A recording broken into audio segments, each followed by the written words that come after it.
strike fear into the heart of every mariner and fascination for those ashore. The Panama-registered Pasha bulker was due into Newcastle Harbour next week to load coal. Today, she came early, courtesy of a vicious southeast gale.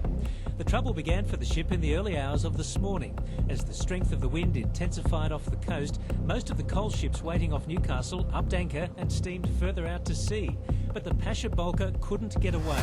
When these big ships don't have a cargo, they carry water ballast. And what we believe has happened is that this ship has inadvertently let go its water ballast, making it too high in the water for its propeller to work properly, and so it couldn't get out to sea to safer waters. The ship, with its 22 Filipinos aboard, initially struck rocks.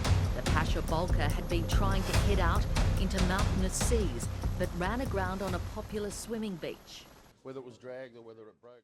8th of June 2007. A day which Newcastle, the Hunter Valley, and perhaps the world may never forget. Early on the morning of the 8th of June 2007, the Newcastle Port Corporation had radioed to ships waiting to load up with coal in Newcastle to move out to sea to escape an approaching storm front. The Pasha bulker, along with 10 other ships, did not hear the warning. As the storm hit, the Pasha bulker could not clear the coast in time, and it beached at 9:51 a.m. Australian Eastern Standard Time. After the Pasha bulker hit the beach, the 22 Filipino and Korean crew members were successfully winched up and rescued by the Westpac helicopter service. 2 rescue and refloat attempts were made on the Pasha bulker, but these were to none avail. Surprisingly, the Pasha bulker soon became a tourist destination. For 3 weeks, many people came around the valley and perhaps even the state to have a look at this ship. A third attempt was made on the 2nd of July 2007, and at around 9:37 p.m, the ship was finally off Nobbies. It was towed 500 metres offshore and then held 20 kilometres from the Newcastle shoreline to be inspected for oil spills and to determine the extent of the hull damage. Funnily enough, the harbour master for Newcastle had just finished a press conference when the Pasha bulker had started to move. The Japanese owners had paid a promise the total cost of salvage in accordance with the international conventions. The ship was towed into Newcastle Harbour where minor repairs were carried out, while a decision was made where major repairs could be completed. In the end, it was decided that the Koyomaru, a Japanese super tug, would tow the ship all the way to Japan for repairs. On the 26th of July 2007, the Pasha bulker left Newcastle. 4 kilometres out to sea, it met up with the Koyomaru and connected lines to the Pasha bulker.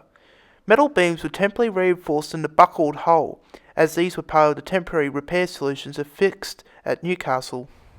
Though as the Pasha bulker left for Japan, it got people wondering, haven't we seen this before?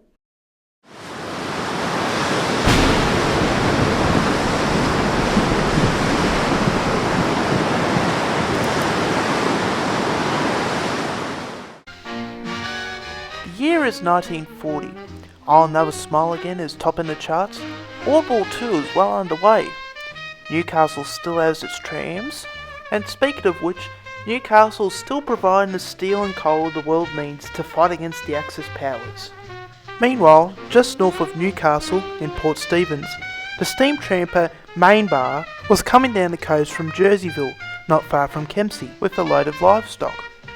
She was built by the Ardrossan Dry Dock and Shipbuilding Company in Ardrossan, Scotland, and was launched on the 3rd of September 1910, making it 30 years old. She was being towed to Sydney by the SS Arakoon, but at around 4 p.m, trouble struck. She was being towed into Newcastle. At the heads, the tow line somehow snapped and the vessel touched the bottom. It suddenly lost its steering and drifted into Nobbies. Even though the captain tried hard, it wasn't enough to save his ship.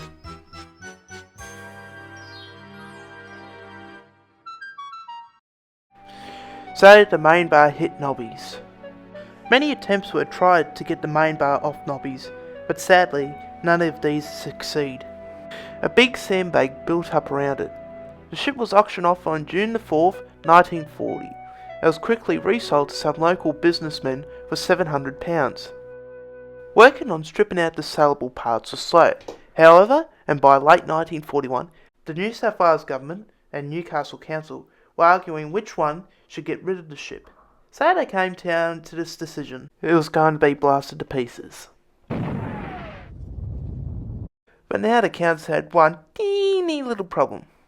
Sharp pieces of scrap were blown all over the beach. What was even a bigger headache was that many people were cutting their feet on the metal due to it being submerged in the sand. Eventually, all the pieces of metal were picked up, and now Nobbies is safe from any shrapnel. It's funny though, how two shipwrecks 60 years apart landed right near each other. To show how close they were, I made this crude map. This is not to scale, of course. As well as the main bar in the Pasha Bulker, there was another famous ship that crashed on the beaches of Newcastle. One that had its fate sealed and rusted away to the sands of time. 1974. John Goss and Kevin Bartlett win the Hardy Ferrado 1000. Australian troops have left the godforsaken jungles of North Vietnam. The Watergate scandal is well underway. And Newcastle's going to hear a song about a bloke named Norman and his hotted up, chrome-plated, grease-nipple, double or reverse overhead twin-cam door-handle FJ. Don't you ever let a chance go by, oh Lord, don't you ever let a chance go by. However, it was a less jovial time on the 26th of May. Newcastle had just copped a battering from a once-in-a-lifetime storm. Gusts up to 172 km an hour buffeted the whole region and caused incredible damage.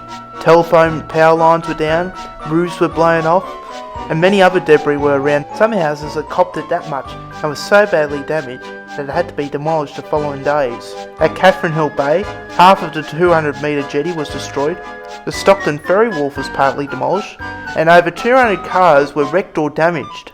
The surf was strong too, even ripping all the sand off Newcastle Beach. But despite the storm being super destructive to both Newcastle and the Hunter, it wasn't the only reason people remember the storm so well. The Cygna was built by Austin and Pickersgill of Sutherland, England, and was completed in November 1967. She was a Norwegian bulk carrier made for J. Ludwig Monkrils Ridri. Sorry if I've butchered that. It was on the afternoon of May the 25th when the Cygna's skipper, 57-year-old Ingolf Ludi, misheard the New South Wales Weather Bureau gale warning for waters south of Kempsey. Later, he watched the TV weather report and saw the warning of 40-knot winds. He was unduly perturbed. Winds at that speed is not that usual, he thought, and if his ship got in a strife, he could easily get out of it. Until about 8 p.m, the biggest wind gusts had been at 35 knots, but after 8:15, things got a lot more worse. The wind swung around south-southeast and started gusting up to 50 knots. The Cygna dragged its anchor at around 9:30. But Captain Lude wasn't worried. He set his watch for an alarm and went straight to sleep. Throughout the night, the winds got stronger. While other ships left the area, the Cygna sat tight. Finally, the inevitable happened.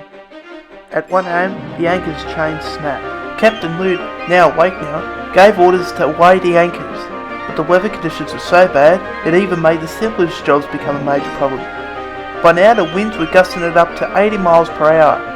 The captain ordered full steam ahead and full port rudder, finally deciding to head out to open sea, but already it was too late.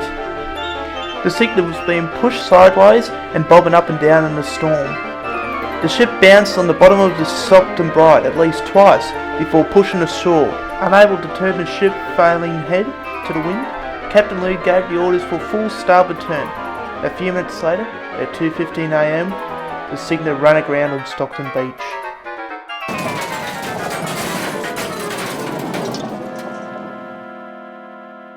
At 4 a.m, the Cygna fired a distress red flare.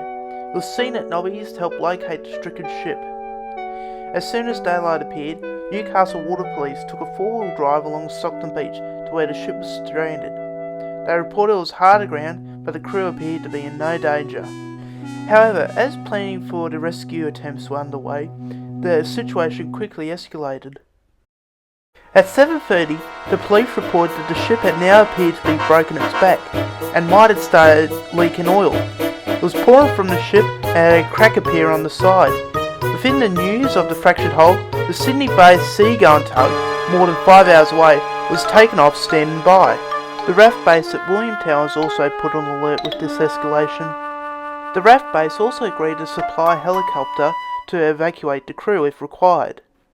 The first attempt to rescue the crew was via lifeboats. Police fired a rocket line above the ship. However, with the strong currents and the motors they had available back then, it was deemed too dangerous, and the rescue attempt was called off. There was one other way they could rescue the crew safely. Here they come! I don't hear nothing. Wait for it.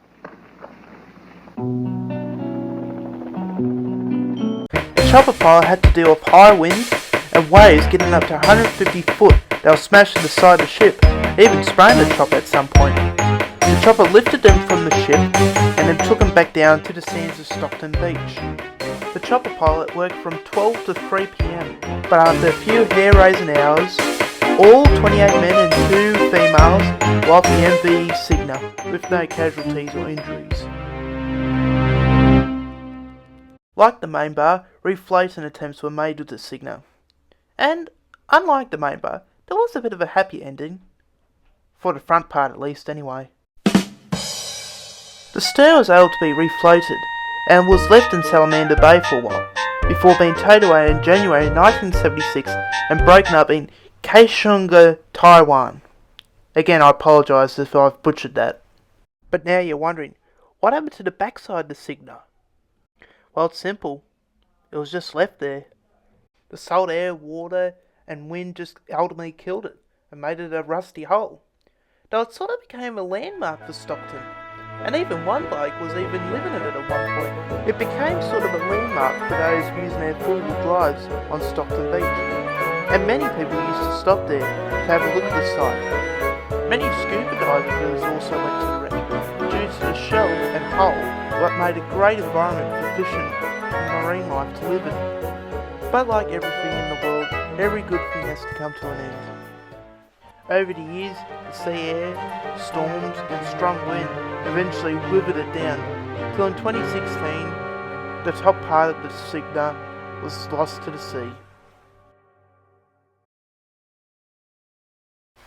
Like the Newcastle earthquake of 1989, the closure of the Newcastle Steelworks in 1999, and the Star Hotel riots of 1979, these 3 shipwrecks will be remembered by children, women and men of Newcastle for many more years to come.